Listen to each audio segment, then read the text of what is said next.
कानपुर धमाके की जांच तेज हो गई है। एनआईए की टीम धमाके की जांच में जुट गई है और एसटीएफ और एनआईए की टीम ने घटनास्थल पर पहुंचकर सैंपल भी लिए और जांच तेज कर दी गई है। एनआईए मामले की हर एंगल से जांच हो रही है। वहीं पूरे मामले पर आईबी ने भी कानपुर पुलिस से रिपोर्ट मांगी है।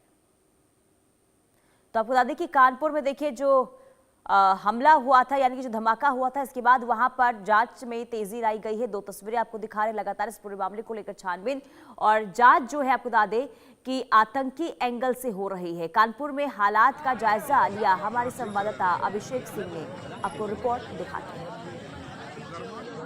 हम कानपुर में उसी मूलगंज इलाके में मौजूद हैं जहां कल देर शाम हुए धमाके को लेकर अब देश की कई सारी एजेंसीज इस पूरे मामले में इन्वेस्टिगेशन कर रही हैं। जहां मौजूद हैं ये कानपुर का मूलगंज इलाका है और जो जानकारी इसके बारे में मिल रही है कि इसी दुकान में पहला ब्लास्ट हुआ था।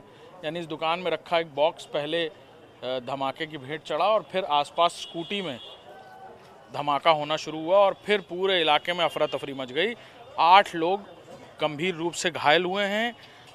इस पूरी घटना के बाद से ही ये कहा जा रहा था कि क्योंकि मूलगंज वो इलाका है जहां पर कई सारे बड़े पैमाने पर जो फायर क्रैकर्स हैं, यानी जो पटाखे हैं, वो बनाए जाते हैं और कई बार इस तरह के मॉड्यूल्स, इस तरह के आतंकी मॉड्यूल इस तरह की जगहों को चुनते आए हैं जहां पर छोटी सी घटना बड़ी घटना में तब्दील हो जाए और शायद यही वजह थी कि ऐसी जगहों को चुना जाता है। लिहाजा इसी एंगल के चलते ना सिर्फ यूपी एटीएस बल्कि एनआईए भी इस पूरे मामले में अपनी इन्वेस्टिगेशन कर रही है। कानपुर पुलिस ने इनिशियल इन्वेस्टिगेशन की है जिसमें काफ़ी कुछ निकल कर सामने आया है और उन्होंने 12 लोगों को डिटेन किया है जिनसे पूछताछ चल रही है।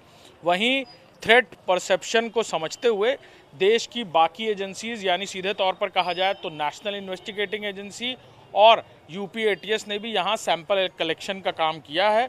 और पूरे इलाके को ठीक से देखिए कि ये जो पूरा इलाका है, यहाँ सकरा इलाका, बहुत कम डिस्टेंस पर बनी दुकानें और कई सारे लोग यहाँ मौजूद थे जब ये पूरा मार्केट चल रहा था। और अचानक जैसे ये धमाका हुआ, किस कदर अफरा तफरी मची होगी ये शब्दों में बयान नहीं किया जा सकता। लोग इधर उधर भाग रहे थे और पुलिस यहाँ अचानक से पहुंची, तब जाकर आग पर काबू पाया जा सका और तत्काल प्रभाव से वो जो 8 लोग थे जो बुरी तरह झुलसे थे उन्हें अस्पताल ले जाया गया। कैमरामैन अरशद के साथ Abhishek Singh, India news, Kanpur.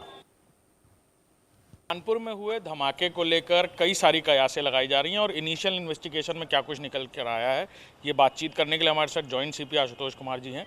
Sir, जिस तरह का धमाका हुआ, क्या ये कोई लॉन्ग रन कॉन्स्पिरेसी है? जिस तरह की बातें हो रही, यूपी एटीएस ने भी सैंपल्स इकट्ठा किए, फॉरेंसिक टीम ने भी सैंपल्स इकट्ठा किए हैं। देखिए, हम लोग ने जो हमारी जो लोकल यूनिट ने उठाया था वहाँ से सैंपल, जो कि स्कूटी के अवशेषों में था, तो उसमें वो लो एक्सप्लोजिव आया। लो एक्सप्लोजिव नॉर्मली वो है जो हम लोग पटाखों में यूज़ करते हैं और स्मेल और उन सब चीज़ों से भी जो एक्सपर्ट्स हैं वो बता रहे हैं कि लो एक्सप्लोजिव है। और हम लोग ने जब मौके का मुआयना किया तो ये पाया कि वहाँ पर लोगों ने बताया कि सभी अवैध रूप से बड़ी मंडी है जहाँ पर पटाखे स्टॉक किए जाते हैं, बेचे जाते हैं, संभवतः बनाए भी जाते हैं। रैपर्स मिले। फिर हम लोगों ने जब दुकानों को रैंडमली चेक कराना शुरू किया तो जो ठीक जहाँ पर ब्लास्ट हुआ था उसकी बगल वाली दुकान में काफ़ी मात्रा में पटाखे मिले। फिर किसी मुखबिर ने बताया तो हम लोगों ने अंदर जाके थोड़ी दूर, करीब 50 मीटर दूर, एक बड़ा गोडाउन था जिसको खुलवाया गया, तो उसमें करीब 2 टन पटाखे हमें मिले हैं, क्योंकि क्लियरली जो सारी गाइडलाइंस हैं और जो लॉ कंट्रावेंशन है। पूछताछ के लिए 12-13 लोग उठाए गए जो ओनर हैं, जो संचालन करते हैं, और हमें आशा है कि इसमें बहुत इम्पोर्टेंट जानकारी हमें मिलेंगी। FIR दर्ज हो गई है, रिस्पॉन्सिबल पुलिसकर्मी हैं, उनके खिलाफ भी एक्शन हो गया है। और हम लोग ये अभी जो लोग हैं कुछ उसमें इंजर्ड भी हैं, तो वो जब ठीक हो जाते हैं तो हम डिटेल इन्वेस्टिगेशन करेंगे और देखेंगे कुछ कोई और जगह से इनके संपर्क सूत्र वगैरह तो नहीं है। सर, क्योंकि बहुत डेंसली पॉपुलेटेड इलाका था और वहाँ घरों में भी पता चल रहा है कि पटाखे बहुत बड़ी तादाद में बनते थे, तो क्या कोई लॉन्ग रेंज कॉन्स्पिरेसी तो नहीं है कि उस जगह को चुना गया है? त्योहारों के समय पर सेंसिटाइज रहता है मामला, ऐसा तो कुछ ऐसी इस तरह की भी बातें कुछ आ रही हैं? क्योंकि यूपी एटीएस भी है और भी एजेंसीज़ को जानकारियाँ दे रहे हैं या कुछ इनपुट्स आ रहे हैं इस तरह के? देखिए, बाकी जो एजेंसीज़ हैं, नेशनल एजेंसीज़ हैं, वो भी इस केस में इंटरेस्ट ले रहे हैं, क्योंकि वो हर एंगल से देखते हैं। जहाँ तक हम लोग का सवाल है, हम लोग का जो इनपुट मिला है वो तो यही था कि लोकल लेवल पे ये भंडारण करते हैं, क्योंकि अभी तक जो लाइसेंस वाले जो फर्म्स हैं वो सब अभी नहीं आ पाए हैं, वो प्रोसेस शुरू नहीं हो पाया है।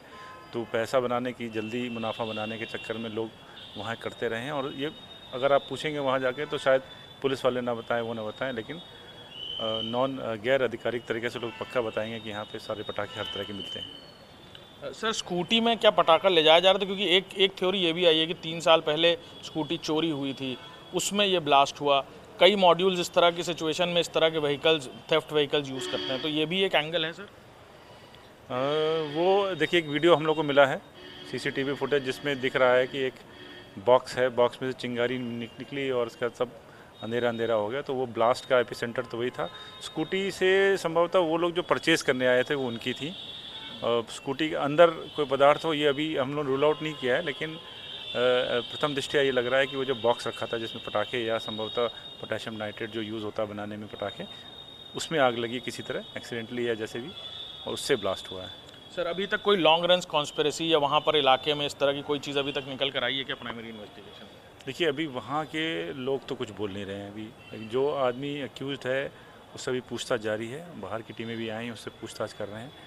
तो अगर कुछ पर अपडेट होता तो बताएंगे। फिलहाल अभी हम लोग की पूछताछ चल रही है। क्या नेशनल इन्वेस्टिगेटिंग एजेंसीज को भी आप लोग पूरी तरह जानकारियाँ दे रहे हैं, उनको भी इनपुट्स दिए जा रहे हैं इस इन्वेस्टिगेशन के?